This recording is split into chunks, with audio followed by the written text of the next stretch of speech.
Good morning, everyone. And firstly, for those of you who are eagle-eyed, you'll see that there's a slight change to this morning's lineup. Unfortunately, Caitlin is unwell today, so we have been joined by Sarah Martin, a fellow director in Narrow Key. So thank you very much, Sarah, for stepping in at very short notice. Much appreciated. Sarah and I have worked together for over 10 years, so Sarah's no stranger to this topic, so can expertly guide us through. Tamar, can you move us along to the next slide, please? So these are the topics that we're going to cover today. We're going to just introduce VWV and Narrow Key HR for those of you who are not familiar with us. We're going to be looking at culture reviews, how to deal with complaints, how to deal with historic allegations, and how to take the organisation forward on an improvement journey. So if we move on to the next slide, please. Thank you. So who are VWV? Well, for those of you who are not familiar with us, we are an award-winning national law firm. I'm sitting today in our Bristol office, but we have offices in London, Birmingham, and Watford, and we work for public sector bodies nationally.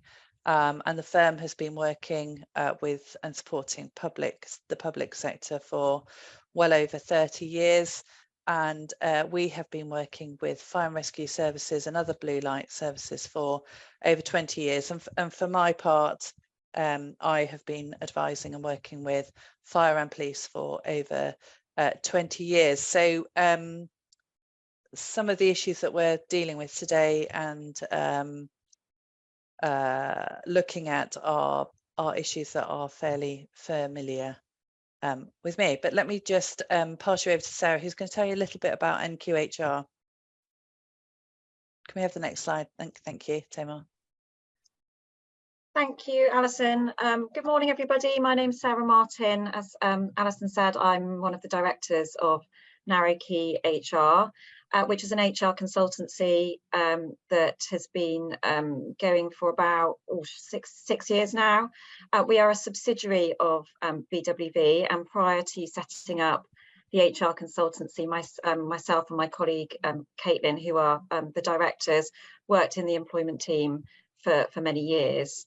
All of the consultants within Narrow Key HR, and we've now grown considerably since we started off, are either former employment lawyers or very experienced HR professionals. We've got lots of experience working with fire and rescue services and have a really good understanding of the cultural issues, and I've got experience of interacting with individuals within fire services at all levels, from firefighters working within watches up to senior levels. So we've got a really good understanding of some of the issues that come up and some of the challenges that are faced. I'll just pass back over to Alison. Lovely. If we could move on to the next slide. So why are we here? Why are we talking about cultural reviews? Well, those of you who are, well, all of you who are on the on this session, I've had a little look. I can see that you're mostly working in fire and rescue services or have an interest in supporting and working with fire and rescue. And so this headline on this slide is something that will be familiar to you. This headline really talks about the cultural review that was undertaken by Nazir Afzal into the London Fire Brigade.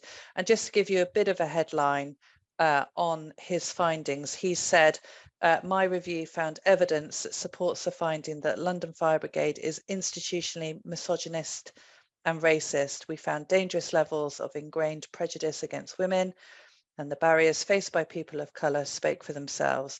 Not only were they more likely to be subject to disciplinary action, less likely to be promoted and largely unrepresented at senior levels, but they were also frequently the target of racist abuse. And it also raised issues of homophobia. And for those of you who've read the entire report, there were some very disturbing examples or extreme examples of poor behaviour, which was, I think, disappointing is not the word. It was yeah, very, very serious. If we can move on to the next slide. Again, you will have seen some really difficult headlines involving a number of fire and rescue services. And this one in particular, I think, was particularly distasteful, and you do sort of scratch your head and wonder how that sort of behaviour comes about in the first place. And again, probably pockets of poor behaviour, but doesn't paint the fire and rescue service in the most positive light. And then obviously, if we could just move on to the next slide. We know that fire and rescue services in England are subject to an inspection regime in England, and culture and values is one of the areas that the inspectorate looks at. And as this headline says, that this is a watershed moment as inspectorate finds harassment at every fire service in England. And just to illustrate that headline, in the inspection, in the second full round of inspections, the HMICFRS issued cause of concern to 5 services, requires improvement or inadequate grades to 17 services, 66 areas for improvement across 35 services.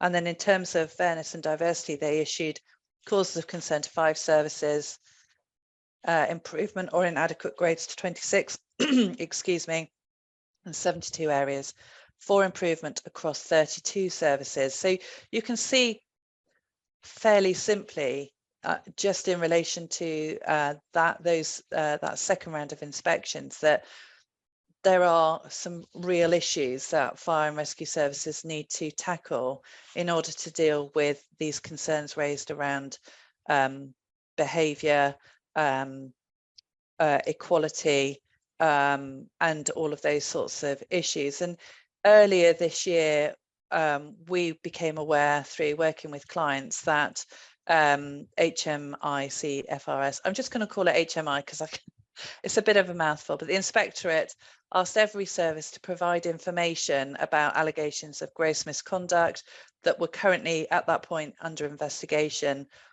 or consideration from the last year. And they also asked for cases of alleged misconduct and other grievances where alleged behaviour of individuals calls into question culture and values again. And the information, it's difficult to judge the quality of the information because I think some fire and rescue, I think all fire and rescue services answered it in a slightly different way. And obviously the way that they record all of these things differs service to service. So it's difficult to see how accurate that might have been. But anyway, the information that was received provided showed that inappropriate language or behaviour and bullying harassment associated with a protected characteristic accounted for more than half of the cases. So that's quite stark, isn't it? Half of all conduct issues arise out of discriminatory conduct. Almost half of the case information shared by services related to closed cases, and investigations into some of these cases resulted into approximately a quarter of individuals leaving the service. Half of those were through retirement or resignation. And then there was police involvement in 1 in 10 of those cases. So that again illustrates the seriousness of some of the problems in terms of conduct. So I suppose what I would say to that as well, in terms of why we are here, I think in the work that we've done, work that I've done over quite a long time, some of these things are not a massive surprise. And again, I know that my view on this is slightly warped because I only ever get to see the bad stuff. I don't get to see all the good stuff, which is a shame. So we have a slightly warped sense of what's normal. But to counter that, what I would say is that any large employer where there are different ways of working and different shift systems, there are always going to be problems just because people are people. but it's ensuring that you do what you need to do to improve culture and ensure that people understand what's appropriate. There is a bit of a debate in the sector as to why there are these issues. And I think, as with many things like this, it's probably as a result of a number of different factors. So the watch system, we know, don't we, that it can be really, really strong, very valuable. And where successful can provide a really tight, cohesive unit where people really rely on each other, have each other's backs, particularly when dealing with the most difficult situations, but they can become dysfunctional and very closed as well. Each fire station is a microcosm of behaviours and culture, and they can develop their own culture. Interestingly, I listened to Andy Rowe talk about the fallout from their cultural review, and he had thoughts on it, and felt that some of it was perhaps down to things like the watch system, which I've just talked to, but also the firefighter hero complex. And he said that he thought that was never that was stronger after Grenfell, and he felt that hero complex can help lead to some of these behaviours, and a belief that in some way they are untouchable. I haven't seen any information or any particular research around that, but I think it's an interesting concept nonetheless. So that's where we are. Sometimes organisations might have a suspicion that there are issues in certain pockets of the organisation, and certainly I've advised on that in the past where there have been known issues, but for whatever reason it's never really been tackled. But a culture review can help an organisation understand their existing culture and find out if and to the extent they have issues, and help you shape how to improve things going forward and set a culture in a more positive direction of culture. I mean, obviously it will help you also deal with some of the issues as well. And I'll come on to talk about dealing with complaints and concerns once Sarah's talked through cultural reviews themselves. So I'm just going to hand over to Sarah now. Thank you, Alison. I just completely agree with what you're saying about the sort of microcosm that exists within a watch, and that sometimes that can be absolutely brilliant, but it is not everybody has the same experience, and some people have terrible experiences. So there's that real variation in cultures, which is quite difficult, I think, to sort of manage in a sort of practical way.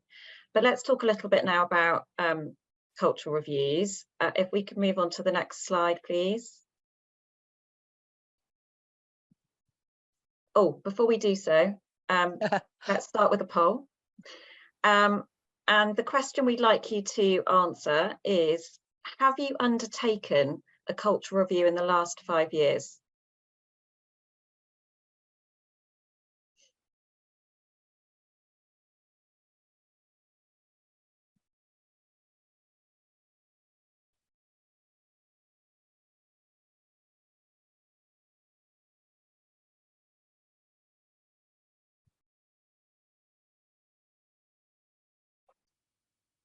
Okay, so the majority of people here today have, which is interesting. So you will all have had experience of going through the process. Al, did you want to add anything on that before we move on? I think I'm off. Can you hear me? Yeah. Yeah, I mean, yeah. 3 years in, and I'm still struggling with the mute button. Sorry. Yeah, I think that's really interesting, isn't it? That there's a large percentage of those who've conducted one. I suppose what I would say is that perhaps what's happened more recently has brought it back into focus, and it may well be that you need to revisit and dust off some of the recommendations, or perhaps look at doing a higher level review just to check in where you are. But that's probably all I'd want to say on that, really. Thank you. No, it's useful to know. That's useful context for us. Can we move on to the next slide, please?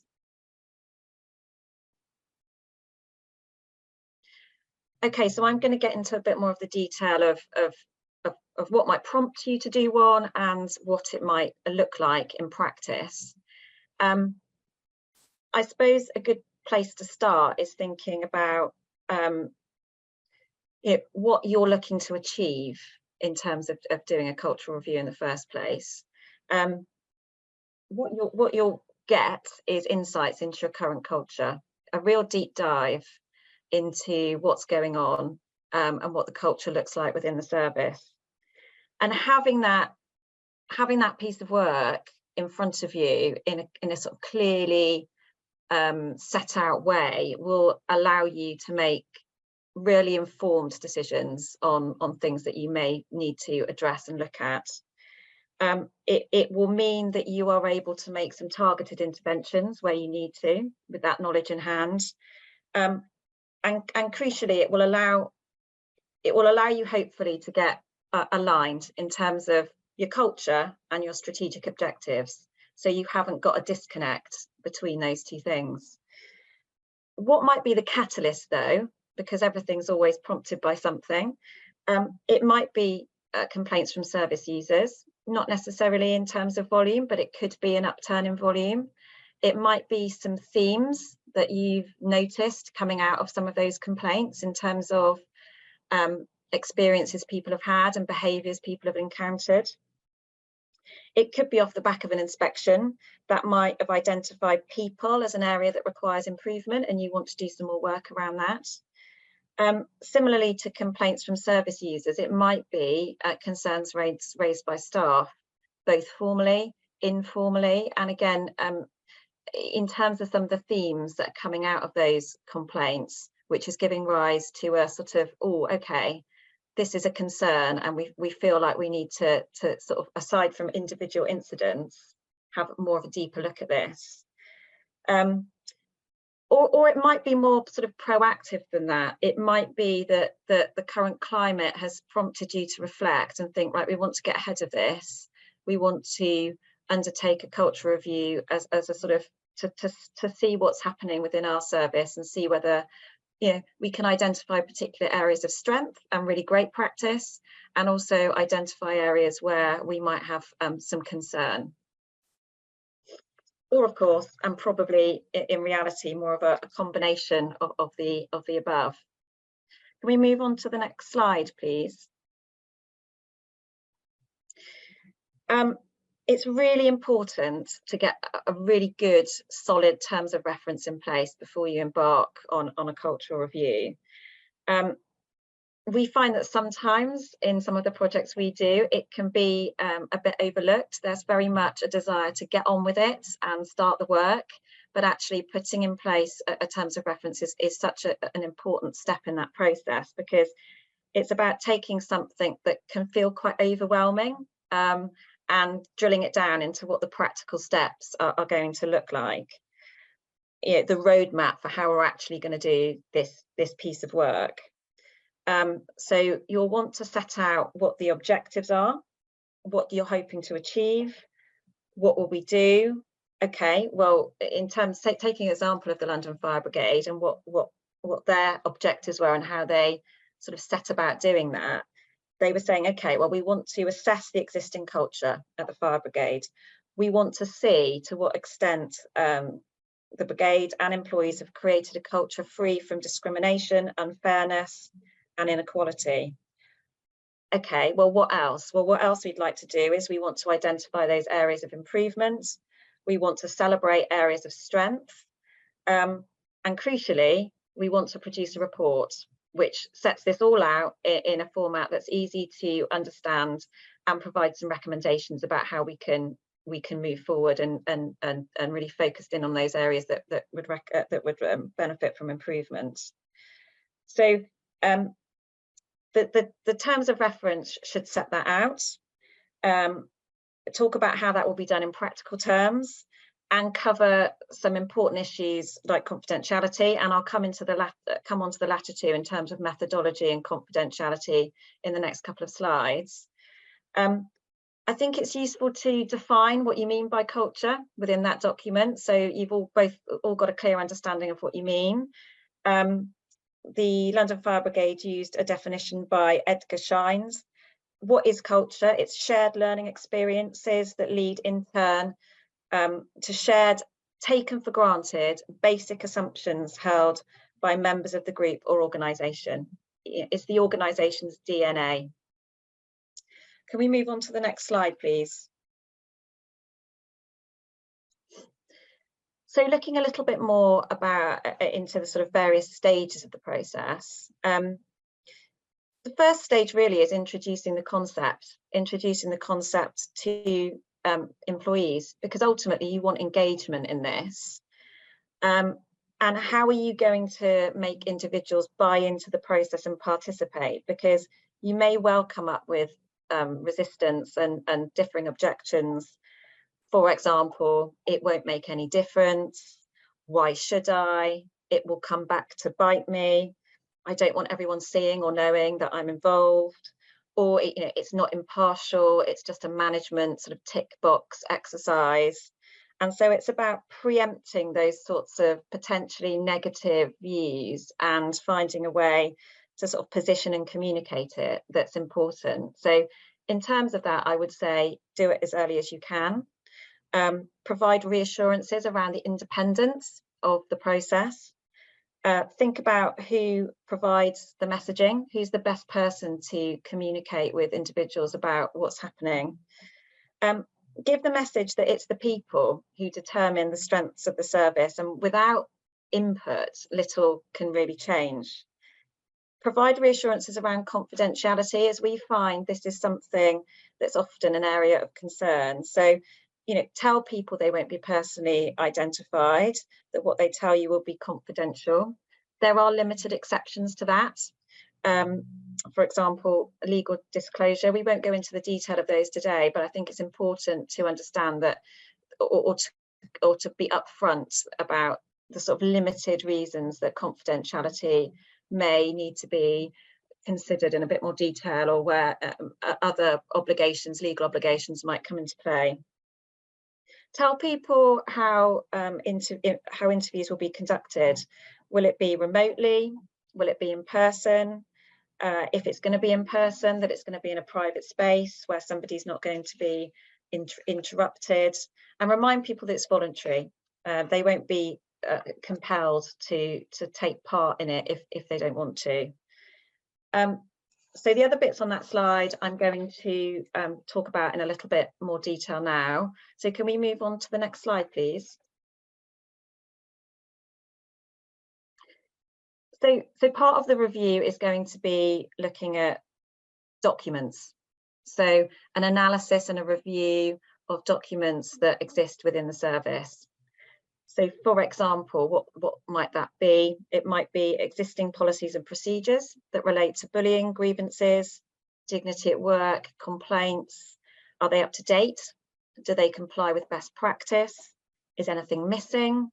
Are they user friendly? Do they use the right tone? How are they disseminated? So you might be thinking about, are they easy to find? Are they easy to use? Do people know what they mean and what they do?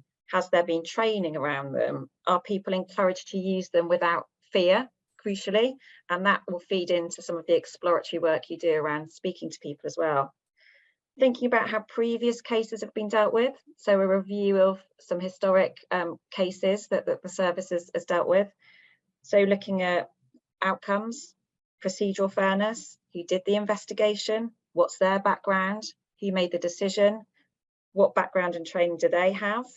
What was the transparency around the process? What input did the HR team have? Those sorts of things. Thinking also about informally raised issues. How is that done? How are things logged? To what extent do those at watch manager and station manager level understand the differences between what's informal and what's formal? Do they know when to escalate things? What procedures exist around that? And then thinking about things like training, are they meaningful? How do you test the effectiveness of it? How does it work? Are there Q&As? Do you check in after a period of time to see what the outcomes, learning outcomes look like? So a lot of work around document review and around what exists.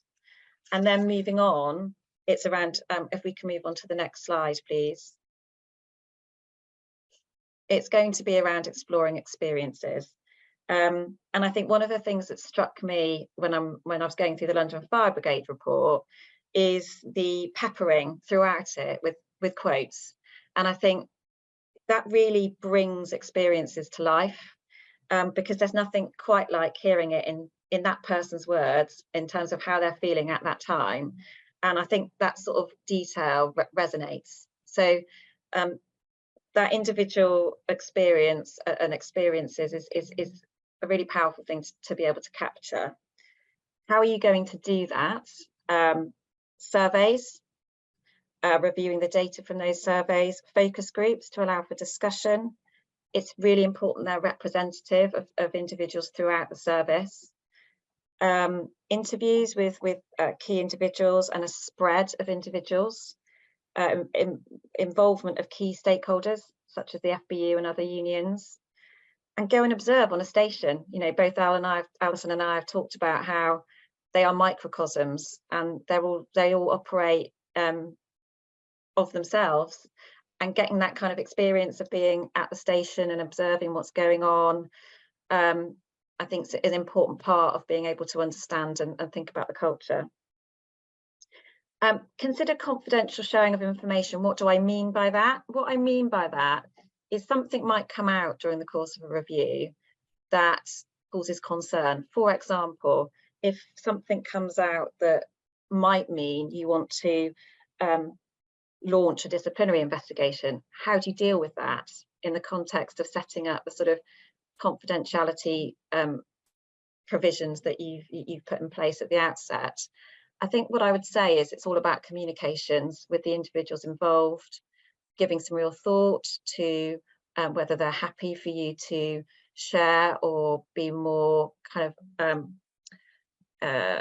identifying of themselves in terms of a process that might follow. Where does that take you? And those sorts of considerations, because, you know, things will come up during a process like this, curveballs will be thrown, and it's about then stepping back and thinking, oh, how do we best address this? Can we move on to the next slide, please? The sort of culmination of all of this fact finding and work will be a report. What should that report contain? Well, it should be an analysis of all of the data. It should be grouped into categories that sort of make sense of the information. You'll probably have done some of that work at a sort of early stage in terms of thinking about the sorts of questions you want to ask, the sorts of themes you want to pick up on, leadership, diversity, well-being, mental health. It should contain a summary of what the findings are, the sort of must-read snapshot, if you like, of all of that body of work. It should contain a conclusion within it, summarising what the drawing together of everything that's outlined in there. And crucially, it will make recommendations. So it will identify areas where things could be looked at and improved. And there's a sort of list of possible recommendations within that slide.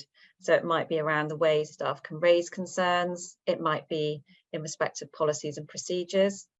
It might be historic case reviews, which in practice needs a little bit of consideration in terms of how you would tackle and address something that's already been considered once and decided upon.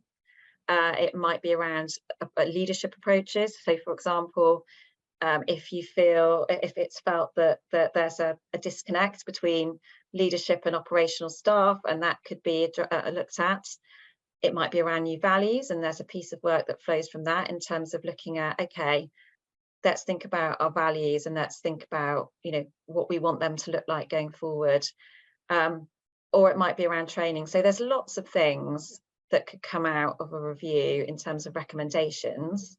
And we'll talk a little bit more in a minute about what you then do with that information and how you can then take that forward and run with it.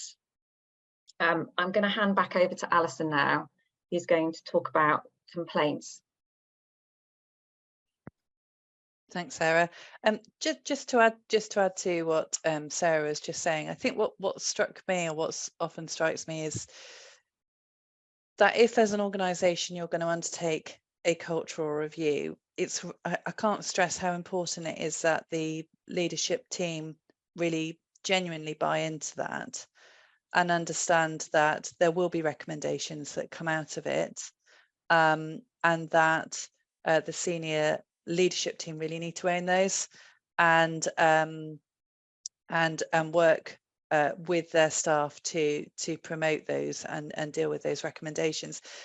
And I'm pretty sure that most people who are sat on this call have read the London Fire Brigade report. And again, having listened to Andy Rowe speak, he totally owned it. I think the words he used were, "It's terrible," brackets, but not as bad as the Met Police, which is probably not a great measure, not a great yardstick to measure yourself against, but that they were accepting all of the recommendations and they were fully committed to implementing those recommendations. So I think that's the only thing really that I would add to sort of that cultural review piece. So as Sarah highlighted, some of the prompts for undertaking a cultural review might be because you've had a series of complaints or something has come at you left field that looks and feels like a complaint. So the first point on that slide is, what is a complaint?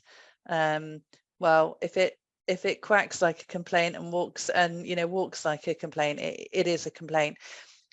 If it I mean, you may have a complaint from service users, so if it's around response times or anything like that, then obviously your service complaints policy or complaints and compliments policy, as we often see them, that will be the process to use there. If it is a complaint about the conduct of an employee, then it will be the sort of complaint that we're really alluding to. And it may well be that it's either a grievance or it might be a disciplinary process. And obviously, much will depend on the nature of the complaint and the extent to which what that throws up. I mean, if it's sort of a bullying type complaint, then you may need to consider looking at the grievance procedure. So have a look at the procedures, see what they envisage is covered, and then process on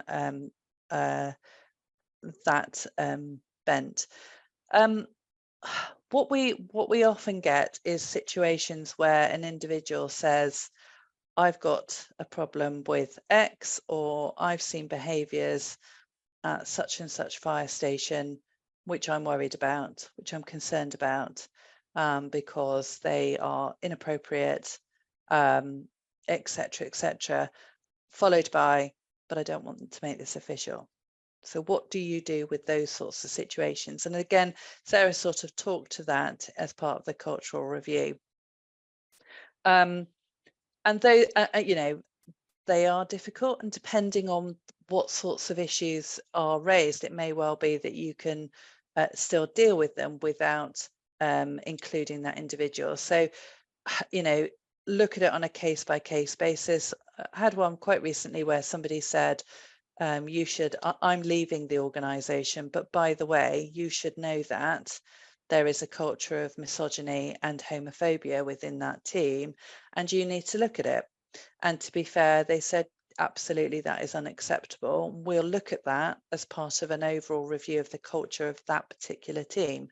So it meant they can still look at it without, that individual was leaving anyway, without having to include them in that process. So there's often more than one way to skin a cat, as it were. And I think sometimes you need to look at why that individual is concerned about going on the record. Is it fear of reprisal, fear that their colleague will lose their job, fear of being branded a grass, all those sorts of things, which also go to the culture of the organisation, don't they? And you need to consider at that. If we could go on to the next slide. So what do you do when you receive a complaint?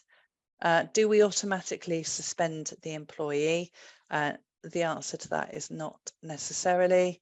Suspension should always be considered as a neutral act, but we know, don't we, that actually a high profile suspension can be devastating. So you need to think about why you would be suspending the individual. What is the purpose of suspension? Is it to protect the impartiality of the investigation?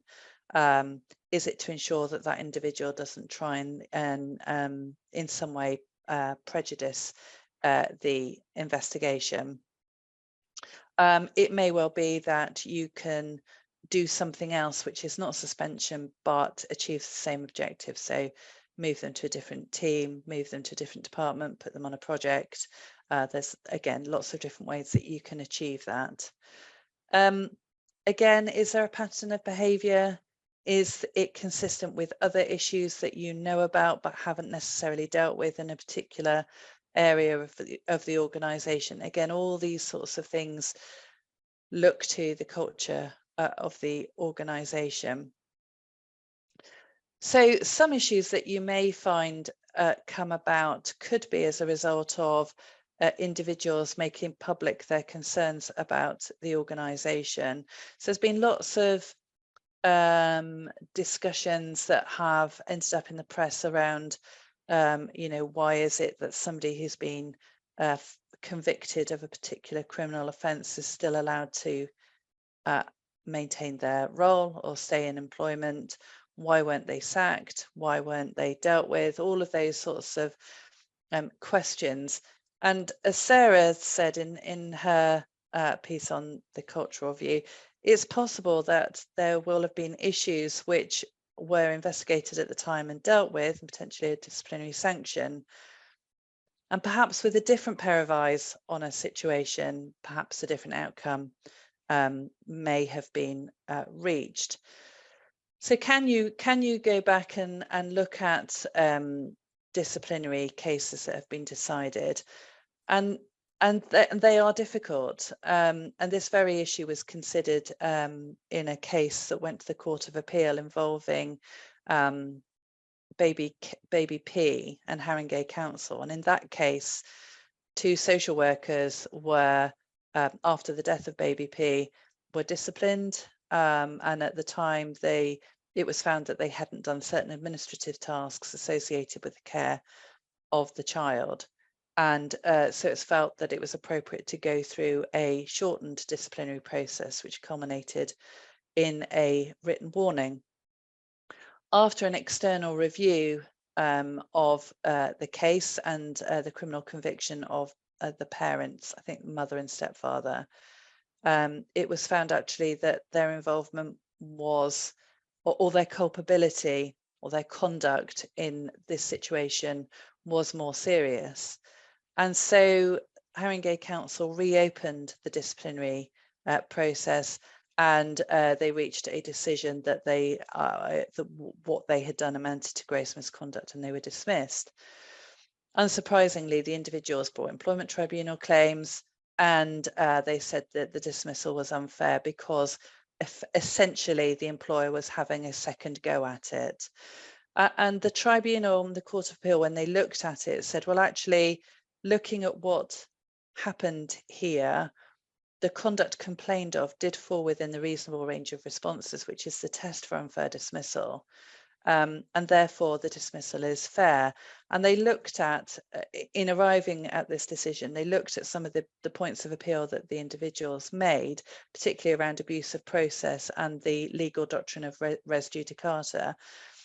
And in terms of abuse of process, the court found that because of the seriousness of what had happened, it wasn't an abuse of process and it was reasonable for the employer to look at it again. And in terms of res judicata, which is a principle where you can't effectively try an offence for a second time in a judicial context, they found that the original disciplinary process wasn't an adjudication for these purposes. It was an internal disciplinary process, and therefore it didn't amount to res judicata either. What I would say is that these examples, or this situation, this case where you reopen something, is unusual, and you would need to tread with caution, and potentially you would be looking for new information which potentially shed different light on the matter. So I would, but I would anyway, wouldn't I? I would say take legal advice if that's something that you're looking to do. Just to finish off this slide, just looking at the clock. Who should investigate complaints? Well, you've probably got a fairly slick team that look at investigations, but you may want to consider, especially if there are issues around impartiality, and if they are particularly difficult or sensitive, you may want to think about an external organisation undertaking that investigation. And again, that's certainly something that London Fire Brigade decided to do. Now, that may have been because they wanted that. I think, well, having read the report, it's because they wanted it to be taken outside of the organisation for complete independence. There may be other examples where if you have a lot of complaints coming as a result of a process or as a result of publicity, you may need additional capacity as well. So you may want to send it external as well. I think that's all I need to say about complaints. If we could move on to the next slide, please. I said that's all I wanted to say about complaints. That was clearly untrue. I wanted to talk about historic abuse, allegations or complaints. It's not unusual, and certainly we've seen it as a law firm in other sectors, particularly education, where individuals some considerable time later have come forward and said that they've been the subject of abuse at the hands of their employer, or in education, members of staff. As a first step, you need to listen to what the victim is saying, and you need to consider whether or not the individual is still employed. And if they are, you need to undertake a process to look into what the individual is saying. Even if they are not even if they're not employed by the service, you need to interrogate your systems to see whether or not you have any record on file about a report or a complaint made about that individual at the time that they were employed by the service. It's possible, depending on the age of the allegation, that you won't hold those records, but you do need to look, and you need to keep a note of looking. And if that is the case, then obviously that will need to be communicated appropriately and sensitively. What is now imperative is that allegations, however old they are looked into, and that victims are listened to and supported. And there is actually guidance that the government have published, which helps you deal with how you manage these sorts of allegations, but it's not unheard of. And I have had one that's across my desk for a fire service, and it's really important that you look into it and are seen to look into it and deal with it appropriately. So just because the individual may longer be employed, may not even be alive, you do need to look into it. So I think that is all I am going to say about complaints. If we can move on to the next slide.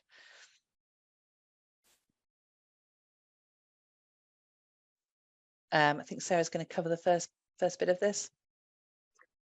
So okay, so we're sort of going back to the question of you've done a cultural review. You have had a report. It contains recommendations. You've got that, and the question is, what are you going to do next? So you want to really think about what are they, to what extent and when will they be shared? What are your immediate steps in terms of what you're doing around that? How are we going to prioritize these in terms of what there may be a number, you can't do everything at once. What is the shorter term goals? What are the longer term actions?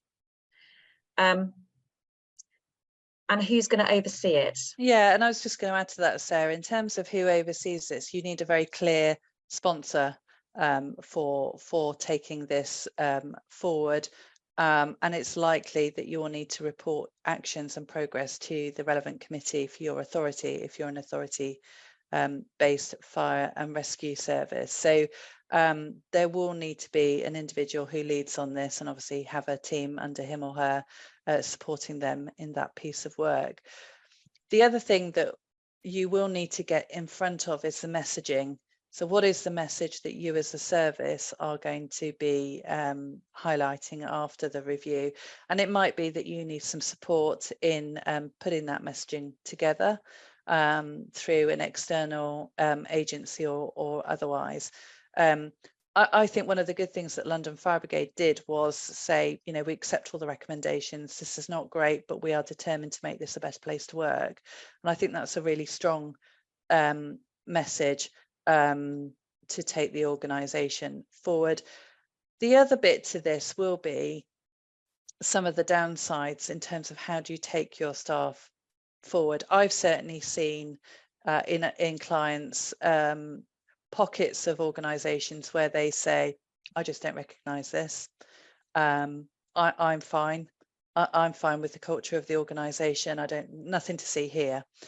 And that is difficult, but it's really important to engage those people so that they understand and are educated about how important a diverse workforce is, how important it is to ensure that everybody is treated equally and with respect. And whilst they might not always think their own behaviours are inappropriate, it's about educating them and bringing them on the journey. Some people might not want to come on the journey with you, and some of those people might not need to stay with you on that journey. Obviously that's another area we can help you with. But I think you're going to get resistance. You're going to get a lot of people who will be very pleased with the work that you've done, but it's all part of the process. Yeah, I mean, I think we could probably do a whole other session on sort of aftermath and the sort of next bit of work that follows. So it's sort of a snapshot really of, and I'd agree with everything you say there. I mean, I think this session really is sort of a high level. As you said, you could probably do cultural reviews for a whole day, to be honest. But hopefully this has flagged up the main issues as we see them as people who work with this sector regularly. I think we've got a Q&A slide now. So if anyone's got a question, I think the best thing to do is to pop it in the chat. Oh, in the Q&A box, which is currently empty. Do feel free to ask anything. We'll keep your identity anonymous if you want to remain anonymous. Just give you a minute or so to do that. I think we might have stunned them into silence, actually. I hope not. Yeah. Okay. If you think of a question after this session and you would like to take it offline with either Sarah or myself, then do drop us an email and we can deal with it that way if that is helpful. If we could move on to that, the Q&A box still empty. We do have a product that we have developed with another subsidiary, VWV Plus, and it offers bite-sized online training for all staff on EDI, anti-harassment, bullying in the workplace, unconscious bias, and leading to equality, diversity and inclusion. It's great because it gives you an idea as to who has completed the training, because it's all done through a dashboard and rolled out to all your staff. So if that's something you're interested in, then please, by all means, do give us a call, or actually indicate on the poll that we've got that's just popped up.